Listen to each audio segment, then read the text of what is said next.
తప్పో ఒప్పో ఆయనకున్న అభిప్రాయం చెప్పాడు. రేణుకా చౌదరి వారు మాట్లాడినప్పుడు చెప్పమని. అదే ఇప్పుడు ఎవరు రకరకాల వాళ్ళు మాట్లాడుతుంటారు, నథింగ్ రాంగ్ ఇన్ ఇట్ కదా. ప్రశ్నిస్తే దాడి చేసేస్తారా? డెఫినెట్ గా నేను ఇందాక మొదట్లో చెప్పా, ప్రశ్నించే మాట్లాడే హక్కు ఆయనకుంది, మాట్లాడవచ్చు. లేదన్నారు సార్ మీరు ఇంతకుముందు. ఆయన ఎవరు అన్నారు, మీరు అర్థం లేదు. మీరు లింగమనేని గారు మీరు అర్థం లేదు, మీరు వెనక్కి తీసుకోండి, వాళ్ళు వెనక్కి తీసుకోండి. మీరు అలా మాట్లాడలేదు, వారు ఎవరు మాట్లాడడానికి అన్నారు.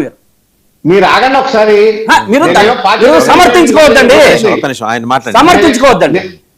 నేనేం పార్టీ రిప్రజెంట్ చేయడం కాదు, గుర్తుపెట్టుకోండి శ్రీకాంత్ గారు. మీరు పార్టీ రిప్రజెంట్ చేయడం కాదు, అది గుర్తుపెట్టుకోండి. మేము పార్టీ రిప్రజెంటేటివ్ అందుకని రెచ్చిపోతున్నారు, రెచ్చిపోవాలండి. నేను ఓకే విశ్లేషణ కూర్చున్నాయా. ఇక్కడ ఒకటి విమర్శించే హక్కు ఎవరికైనా ఉంది, అలాగే ఆయన మాట్లాడిన దానికి విమర్శించే హక్కు మిగిలిన వాళ్ళకు కూడా ఉంది. కానీ సద్విమర్శ ఉండాలి, పర్ఫెక్ట్ గా ఉండాలి, ప్రశ్నకి సమాధానం ఉండాలి తప్ప ఎవరిని కూడా అవమానించేటట్టుగా అట్లా ఉండకూడదు. దాన్ని నేను ఎట్టి పరిస్థితుల్లో సమర్థించాను, కరెక్ట్ కూడా కాదు. అయితే ఒకటి ఆయన దాంట్లో కూడా ఆయన శ్రీధర్ గారు చెప్పిన దాంట్లో కూడా కొన్ని అర్థసత్యాలు ఉన్నాయి. ఏంటంటే ఇప్పుడు ఇందాక ఏం చెప్తున్నారు, తెలంగాణ దీనికి వచ్చి సెక్రటేరియట్ 600 కోట్లు అంటే కాదు, 1100 కోట్లు అయింది మొత్తం కంప్లీట్ అయ్యేదావిడ. ఎంతసేపు స్ట్రక్చర్ గురించి మాట్లాడుతున్నారు, స్ట్రక్చర్ కాదు, పూర్తి అయ్యేదావిడికి ఎంత అయింది, 1100 కోట్లు. దానికి ఎంత అయింది, 7,80,000 ఎస్ఎఫ్టీ. ఖర్చు ఎంత అయింది ఎస్ఎఫ్టీకి, 14,000. దానికి 14,000 అండి. అట్లాగే సెంట్రల్ విస్టా 6,90,000 ఎస్ఎఫ్టీ, అది 1,200 కోట్లు అయింది. 17,291 ఎస్ఎఫ్టీ ఖర్చు అయింది. ఇక్కడ ఏపీకి వచ్చేదానికి 70 లక్షల ఎస్ఎఫ్టీ, ఖర్చు 7,000 కోట్లు. ఎంత అవుతుంది ఎస్ఎఫ్టీకి? 10,000 అవుతుంది. ఇది మొత్తం కలిపితే కంప్లీట్ అయ్యేదానికి ఇది అంటే ఓన్లీ స్ట్రక్చర్ గురించి కాదు. సరే ఇందాక ఆయన అన్నారు, నేను ఇందాక చెప్పా 51,000 కోట్లతో ఇప్పుడు పనులు జరుగుతున్నాయి, మొత్తం 51,000 కోట్లు, అంతకుముందు 10,000 కోట్లు ఖర్చు అయిందని కూడా చెప్పా. ఏది 2014 నుంచి 19 వరకు 8,000 ఖర్చు పెట్టి 8,000 కోట్లే ఖర్చు పెట్టి మిగిలింది లోపల వేసుకుంటే మీ have every right question in the court. మీకు పూర్తి హక్కులు ఉన్నాయి, పూర్తిగా మీకు అవకాశాలు ఉన్నాయి. ఒకవేళ ఇది కనుక సైడ్ లైన్ అయిందంటే పార్టీ తరఫునే, వైఎస్ఆర్ కాంగ్రెస్ పార్టీ తరఫునే మీరు కోర్టులో ఫైట్ చేయొచ్చు, లెక్కలు చూపించమని అడగవచ్చు. ప్రభుత్వం లెక్కలు చూపించకుండా పక్కన వేసుకుందంటే జనం మామూలు సామాన్య జనం నమ్ముతారేమో, కానీ అదే నమ్మడానికి వీల్లేని విషయం.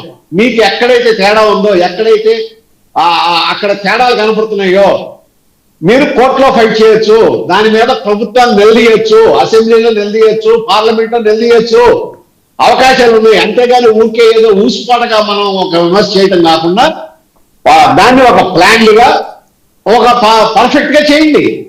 అది ఎవడో సమర్థించు, ఎవడో దాన్ని కాదండు.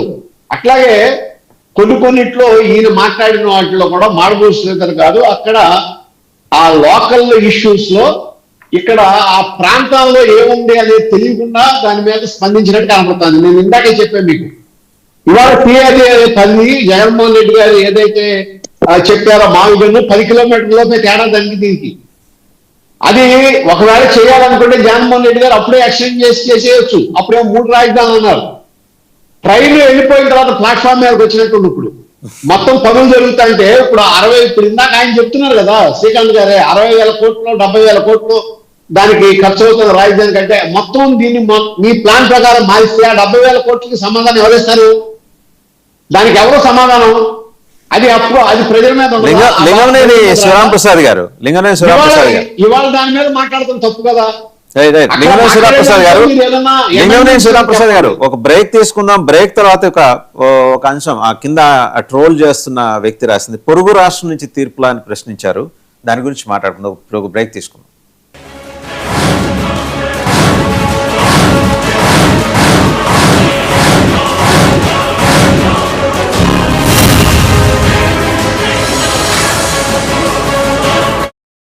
మన VVIT university, absolute discipline, absolute education. Andhra Pradesh రాష్ట్రానికి ఏకైక రాజధాని అదే అమరావతి. దేశ పార్లమెంట్ ఆమోదంతో అమరావతి చరిత్రలో కొత్త అధ్యాయం ప్రారంభమైంది. We support this bill. Amaravati Andhra Pradesh Amaravati చేరాల అమరావతికి చట్టబద్ధత కల్పిస్తూ కాశ్మీర్ నుంచి కన్యాకుమారి వరకు ఆంధ్రుల ఆత్మాభిమానం కోసం దేశం మొత్తంగా ఒకే మాట చెప్పింది. అమరావతి ఆంధ్రుల రాజధాని. గౌరవ ముఖ్యమంత్రి శ్రీ నారా చంద్రబాబు నాయుడు గారి నాయకత్వంలో అమరావతిని ప్రపంచ స్థాయి రాజధానిగా తీర్చిదిద్దే సంకల్పం ఇప్పుడు కార్యరూపం దాలుస్తోంది. 34,000 మంది రైతుల త్యాగంతో నిర్మితమవుతున్న ఈ రాజధాని 5 కోట్ల ఆంధ్రుల ఆశలకు ప్రతిరూపంగా నిలుస్తోంది. ఇప్పుడు అమరావతి మన రాజధాని అని ప్రతి ఆంధ్రుడు గర్వంగా చెప్పుకుంటున్నారు. అమరావతి ఆంధ్రప్రదేశ్ రాష్ట్ర శాశ్వత రాజధాని. అమరావతిని ఇంచు కూడా కదిలించలేరు. అమరావతి అన్స్టాపబుల్. మన VVIT university, absolute discipline, absolute education.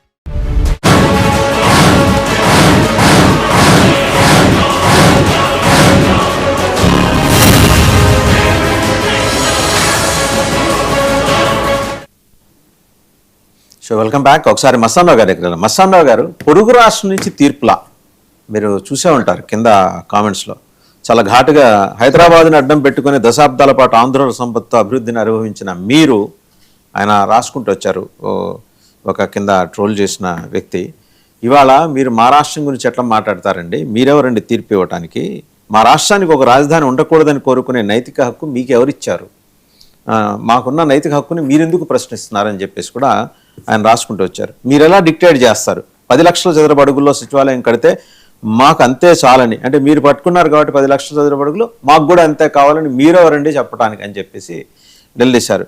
వైసీపీకి తొత్తులుగా మారిన సోకాళ్ళు మేధావులను కూడా ప్రస్తావన చేశారు. ఆయన మాట్లాడిన తర్వాత మీరు మాట్లాడదు కానీ ఇలాంటి ఎంతమంది తొత్తులు మీరు తయారు చేసుకున్నారు? సరే చెప్పండి సార్. ఇప్పుడు శ్రీధర్ గారు అక్కడ చెప్పారు కదా, హైదరాబాద్ లో సెక్రటేరియట్ 10 లక్షలు. కేసీఆర్ ని ఆయన ప్రశ్నించాలి కదా.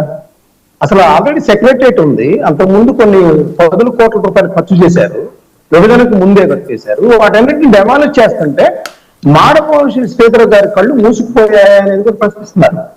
మరి ఆయన ఎందుకు కూలగొడుతుంటే నెలకొంటున్నాడు? అప్పుడు కూడా ఒక వ్యాసం రాయొచ్చుగా. కేసీఆర్ గారు ఆల్రెడీ అది కన్స్ట్రక్టివ్ బాగానే ఉంది, ఎందుకంటే దాన్ని కూలగొడతాం అని చెప్పారా? ఎందుకు చెప్పలేకపోయారు? ఒక్కసారి మీరు if you go back to his wall అండి, దాంట్లో ఆయన ఈ ప్రస్తావన కూడా చేశారు. ఆయన అప్పట్లో కూడా ఈ ప్రస్తావన అంటే నేననేది ఏంటంటే డిఫరెన్స్, అంటే ఇప్పుడు తాజాగా ఆయన రాసిన దానిలో అది కూడా ప్రస్తావించుకుంటే బాగుండేది. నేను అప్పట్లో ప్రశ్నించాలని చెప్పినట్టు ఉంటే ఇట్లాంటి వాళ్ళందరికీ